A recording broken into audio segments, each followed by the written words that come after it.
नमस्कार दोस्तों, स्वागत है आप सभी का आपके आरोही यूट्यूब चैनल पर। दोस्तों, आज का टॉपिक है आप सभी के लिए इतिहास विषय के कुछ एमसीक्यूज टाइप के क्वेश्चन जो TGT, PGT, IAS, PCS, RO, ARO व अन्य एक दिवसीय परीक्षाओं के लिए विशेष महत्वपूर्ण है। दोस्तों, जो हमारे इस चैनल पर हमारे नए व्यूअर होंगे, प्लीज़ हमारे इस चैनल को सब्सक्राइब कर लीजिएगा, बेल आइकन ऑल पर प्रेस करिएगा ताकि कोई भी सूचना सबसे पहले आप ही तक पहुंचे। आइए इस श्रृंखला का अगला प्रश्न देखें। बहुत ही महत्वपूर्ण प्रश्न है, कई बार परीक्षाओं में पूछा भी गया है। गौतम बुद्ध द्वारा अपने धर्म में दीक्षित किया जाने वाला अंतिम व्यक्ति निम्नलिखित में से कौन था? बहुत ही अच्छा प्रश्न है। अंतिम व्यक्ति निम्नलिखित में से कौन था जो बौद्ध धर्म में दीक्षित था? दोस्तों, आनंद सारपुत्र मोगल्यान सुभद्र अंतिम व्यक्ति सुभद्र था जो बौद्ध धर्म में दीक्षित किया गया था महात्मा बुद्ध द्वारा। इनके बारे में 2-3-4 बातें और जानने योग्य हैं। पहली बात यह है कि जब सुभद्र बौद्ध धर्म में दीक्षित हुए थे तो सबसे सीनियर थे, सबसे वरिष्ठ थे, उम्र इनकी सबसे ज़्यादा थी। उस समय इनकी उम्र 83 वर्ष थी। पूछा जा सकता है 83 वर्ष सर्वाधिक उम्र में बौद्ध धर्म में दीक्षित होने वाला या अंतिम बौद्ध धर्म में दीक्षित होने वाला कौन सा व्यक्ति था? तो इनका नाम सुभद्र मिलता है। जब बौद्ध धर्म में दीक्षित हुए तो ये वहाँ पर उपस्थित नहीं थे, प्रतीकात्मक रूप से इन्हें महात्मा बुद्ध ने दीक्षित किया। और इन्होंने महात्मा बुद्ध की मृत्यु के बाद एक बात कही थी। इन्होंने कहा, चलो अब अच्छा हुआ। पूछा जा सकता है, चलो अब अच्छा हुआ। अच्छा हुआ कि बुद्ध नहीं रहे, हम स्वतंत्र हो गए। बुद्ध नहीं रहे, अब हम स्वतंत्र हो गए। स्वतंत्र हो गए, यह बड़ा अच्छा सा प्रश्न है। पूछा जा सकता है कौन महात्मा बुद्ध की मृत्यु के बाद प्रसन्नता व्यक्त किया था या कहा था कि चलो अब हम स्वतंत्र हो गए। इसके अतिरिक्त कुछ आनंद के बारे में जान लें, यहाँ से भी प्रश्न बन सकता है। आइए देखें कि आनंद महात्मा बुद्ध के व्यक्तिगत सेवक और प्रिय शिष्य रहे, चचेरे भाई भी रहे। पूछा जा सकता है व्यक्तिगत परिचारक, व्यक्तिगत सेवक व सर्वप्रिय शिष्य रहे।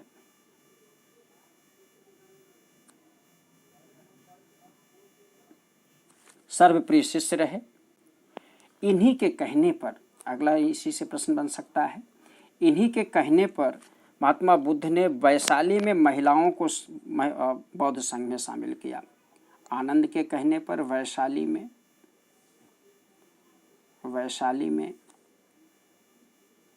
महिलाओं को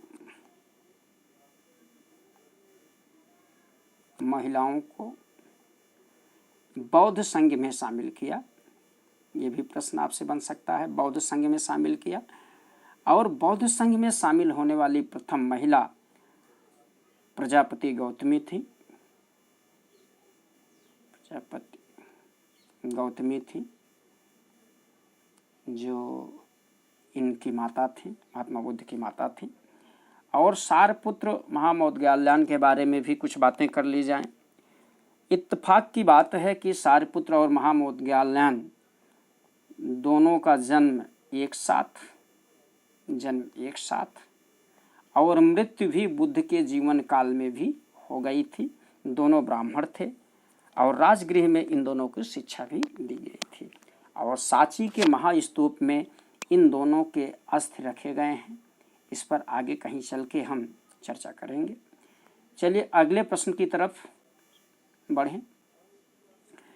निम्नलिखित 4 स्थानों में बौद्ध संगीतियों का सही कालक्रम नीचे दिए गए हैं, कोड का मिलान करें। दोस्तों, ये बौद्ध महात्मा बुद्ध की मृत्यु के बाद या महापरिनिर्वाण के बाद बौद्ध धर्म की संगीत आयोजित की गई। प्रथम संगीत महात्मा बुद्ध के तुरंत मृत्यु के बाद, या आप ऐसे कहें 483 ईस्वी पूर्व जब इनकी मृत्यु हुई थी, 483 ईस्वी पूर्व में।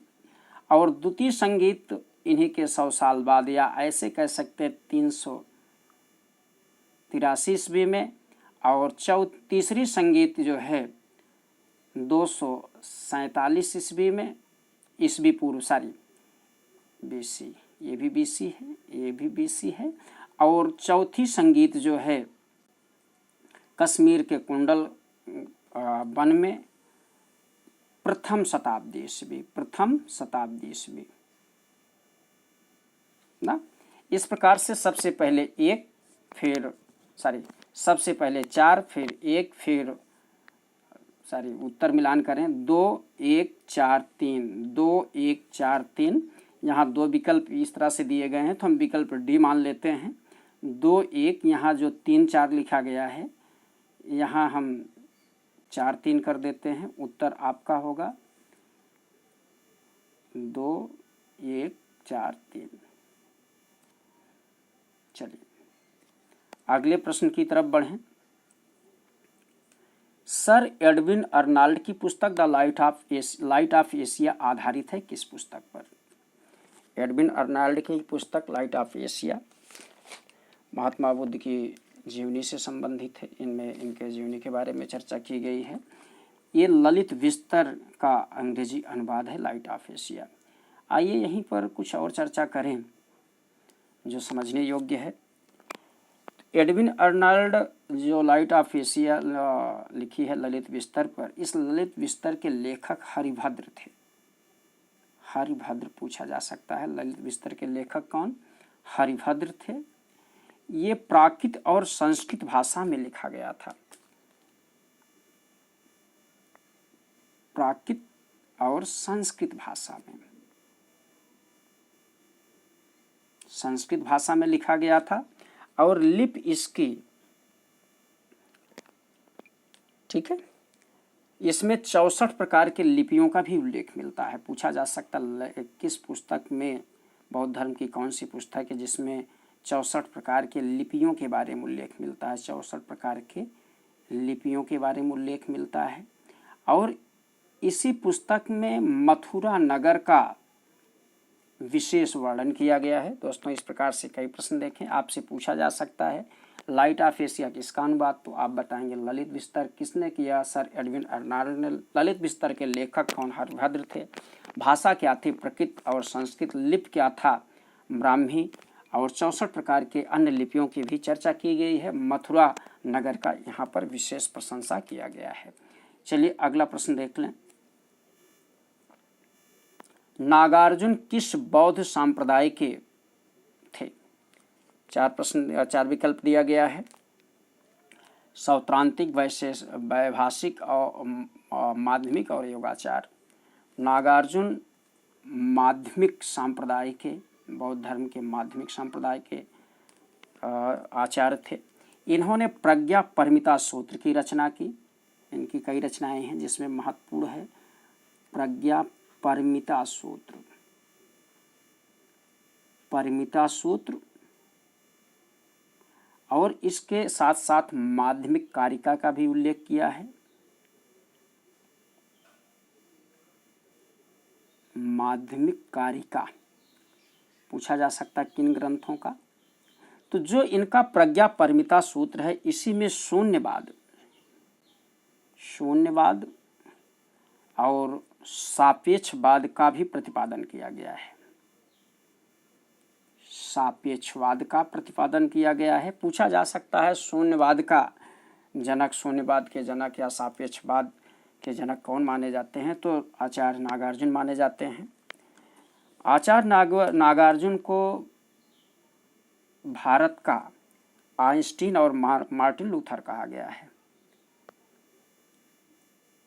भारत का आइंस्टीन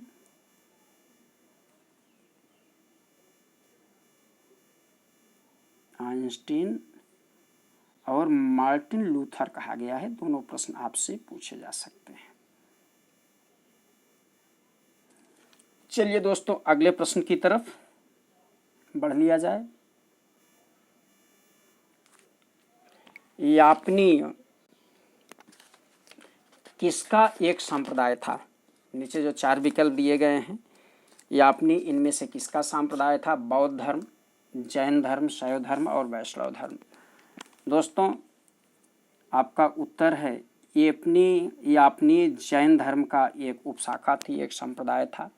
दक्षिण भारत में इसका विस्तार हुआ, दक्षिण भारत में विकास हुआ।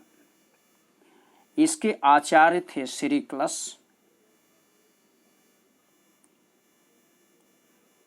क्लश इस उपसंप्रदाय के संस्थापक थे और ये श्वेतांबर शाखा से संबंधित था।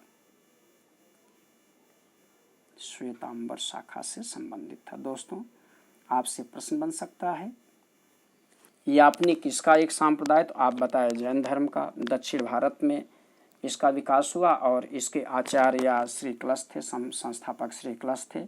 यह श्वेतांबर शाखा से संबंधित था, जैन धर्म के श्वेतांबर शाखा। चलिए अगला प्रश्न देख लें।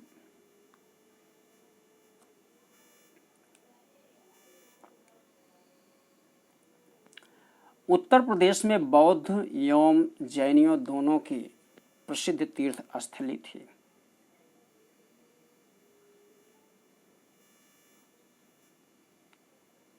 बौद्ध एवं जैनियों की प्रसिद्ध तीर्थ स्थली कौशाम्बी थी। कई बार परीक्षाओं में पूछा गया है, लेकिन इसी के अतिरिक्त अन्य प्रश्न भी यहाँ से बन सकते हैं। आइए थोड़ी सी चर्चा करें। सारनाथ कई बार पूछा जाता है, सारनाथ भी चर्चा में, कुशीनगर भी चर्चा में, देवी पाटन भी चर्चा में है। आइए विकल्प ए सारनाथ पर चर्चा कर लें। सारनाथ उत्तर प्रदेश के बनारस में वाराणसी शहर में अवस्थित है। सारनाथ में महात्मा बुद्ध ने प्रथम उपदेश दिया था। महात्मा बुद्ध ने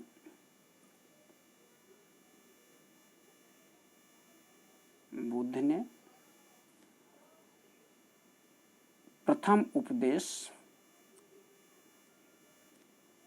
को पूछा जाता है, उपदेश दिया था, जिसे धम्म चक्र प्रवर्तन के नाम से जाना जाता है। प्रवर्तन के नाम से जाना जाता है। प्रथम उपदेश को धर्म चक्र प्रवर्तन के नाम से जाना जाता है। और जो ये सारनाथ है, इनको अन्य नामों से भी जाने जाते हैं। सारनाथ को अन्य नामों से भी जाने जाते हैं। आइए देखें कौन कौन से अन्य नाम हैं।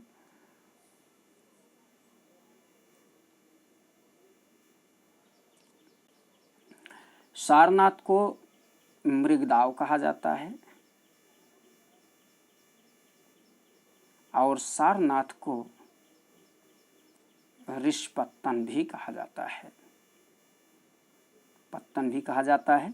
यहीं पर महात्मा बुद्ध ने अपने 5 पूर्व शिष्यों आज अजस, बप्प, बद्दी और कौंडिन्य को इन्होंने प्रथम उपदेश दिया था। चलिए दोस्तों, अगले प्रश्न की तरफ बढ़ें। भागवत धर्म में भक्त के रूपों की संख्या कितनी है? दोस्तों, जैसे आप जानते हैं, भागवत धर्म में भक्त के रूपों की संख्या 9 है। इसे नवधा भक्त के रूप में भी जाना जाता है। नवधा भक्ति। चलिए अगला प्रश्न। भागवत धर्म से संबंधित प्राचीनतम अभिलेखीय साक्ष्य है। बहुत अच्छा सा प्रश्न है। भागवत धर्म से संबंधित प्राचीनतम अभिलेखीय साक्ष्य, बहुत अच्छा सा साक्ष्य है हेलियोडोरस का बेसनगर विदिशा का जो अभिलेख है, भागवत धर्म का प्रथम अभिलेखी साक्ष्य है। इससे संबंधित कुछ अन्य बातों पर हम चर्चा कर लें। कई प्रश्न यहाँ से पूछे जा सकते हैं। आइए, भागवत धर्म का प्रथम अभिलेखी साक्ष्य बेसनगर विदिशा से प्राप्त हुआ है। हेलियोडोरस तक्षशिला का शासक एंटियालकीड्स था। तक्षशिला का यवन शासक एंटियालकीड्स था।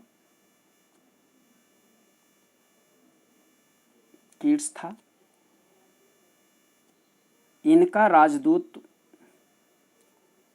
हेलियोडोरस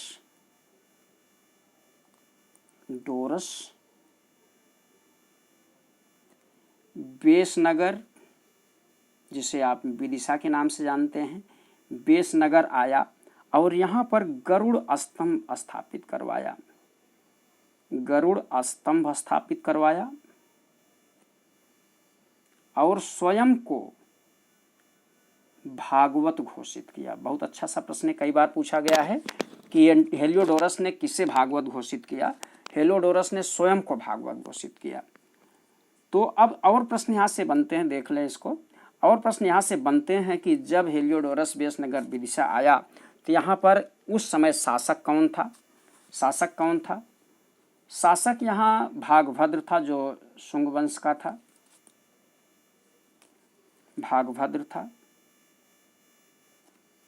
भागभद्र नौवां शासक उस समय था, और इस लिपि के बारे में और कुछ बातें जान लें। इस लिपि की खोज 1877 में, इस अभिलेख का खोज 1877 में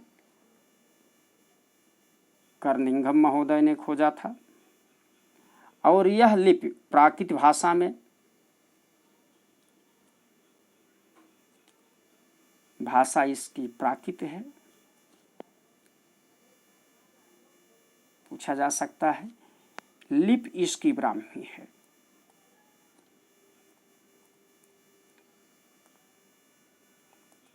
है।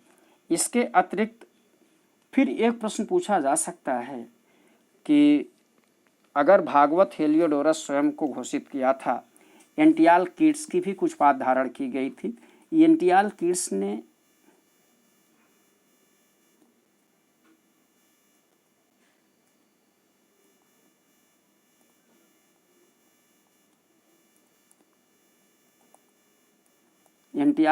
ने महाराज की उपाधि धारण की थी।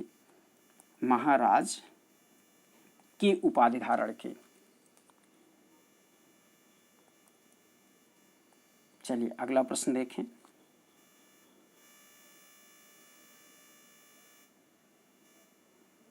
भारत के प्राचीनतम सिक्के प्राप्त हैं। बहुत अच्छा सा प्रश्न है।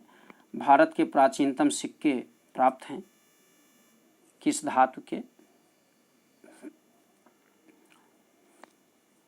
तांबे के, सोने के, रांगा के, चांदी के। दोस्तों अगर प्राचीनतम सिक्कों की बात कर ली जाए तो प्राचीनतम सिक्के चांदी और तांबे के प्राप्त हुए हैं। सर्वाधिक चांदी के प्राप्त हैं, इसीलिए विकल्प हम चांदी के पास जाएंगे।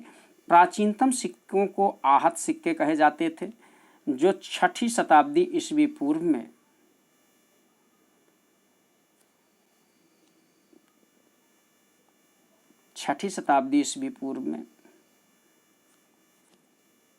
इसका आविर्भाव सिक्कों का हुआ। पंचमार्क सिक्के थे, आहत सिक्के थे। और सिक्का शास्त्र को जैसे आप जानते हैं न्यूमिस्मेटिक्स कहा जाता है। चलिए अगला प्रश्न देखें।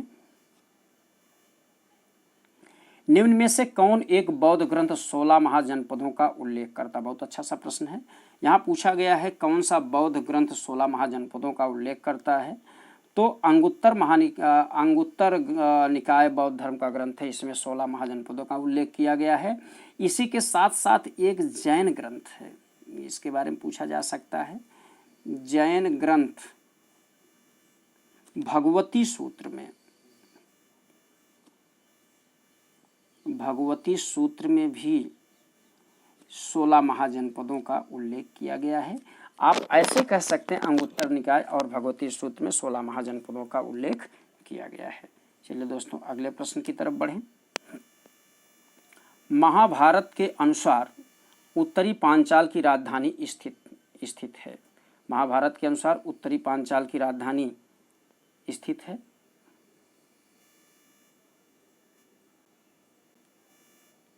आइए देखें।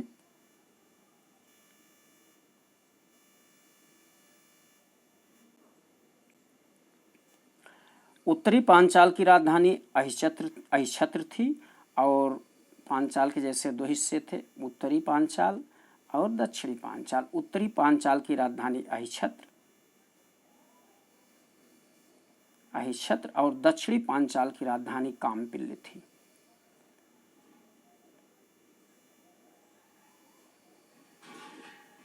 ठीक है, चलिए अगला प्रश्न देख लें। नंद राजा का उल्लेख करने वाला अभिलेखी प्रमाण है। बहुत अच्छा सा प्रश्न है। नंद राजा का सबसे पहली बार उल्लेख करने वाला कौन सा अभिलेखी प्रमाण है? आइए थोड़ी सी इस पर चर्चा कर लेते हैं। तो खारवेल का हाथी गुम्फा अभिलेख, रुमनदेही अभिलेख, रुद्रदामन का जूनागढ़, धनदेव का अभिलेख।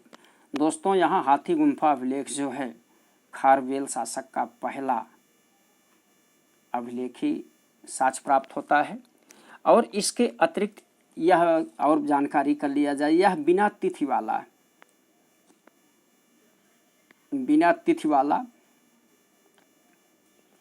13 वर्षों का एक अभिलेख है। 13 वर्षों तक उल्लेख मिलता है। और यह अभिलेख उड़ीसा के पुरी जिले में, थोड़ी सी और जानकारी रख लें, उड़ीसा के पुरी जिले में खंडगिर और उदयगिर की पहाड़ियों पर 14 नंबर की गुफा में यह अभिलेख प्राप्त हुआ है। अभिलेख की भाषा प्राकृत थी, ये भी पूछा जा सकता है कभी। भाषा क्या थी?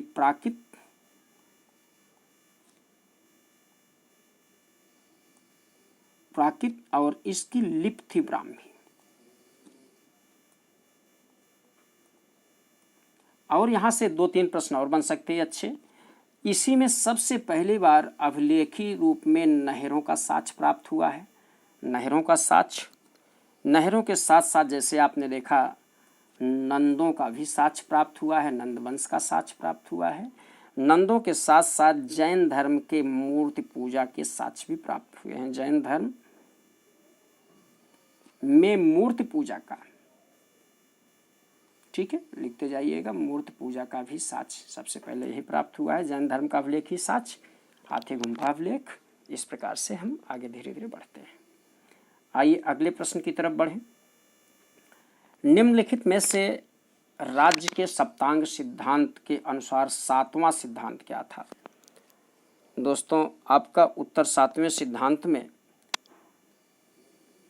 मित्र आता है, कौटिल्य का सप्तांग सिद्धांत। इसमें 7 सिद्धांतों में जो 7 अंग हैं, पहले पर राजा, दूसरे पर आमात,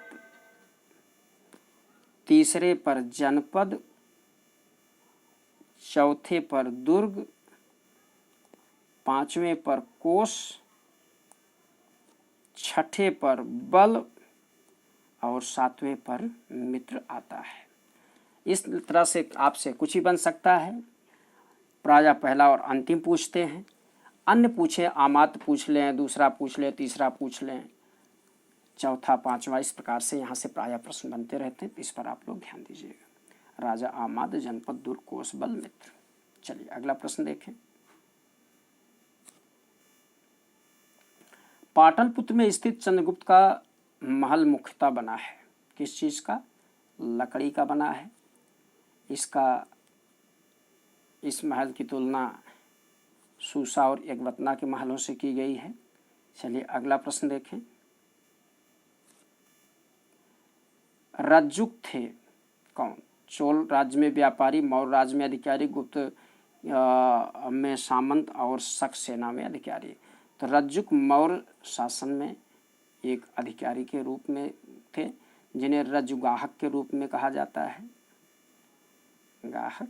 चलिए इनके बारे में आगे मौर्यन काल में चर्चा होगी। इस प्रकार से दोस्तों आप 15 प्रश्नों की एक विशेष श्रृंखला देखी। दोस्तों अगर हमारा वीडियो पसंद आया हो प्लीज़ इसको लाइक, शेयर, सब्सक्राइब, कमेंट ज़रूर करेंगे। तब तक के लिए नमस्कार, धन्यवाद। अगला वीडियो शीघ्र प्रेषित होगा।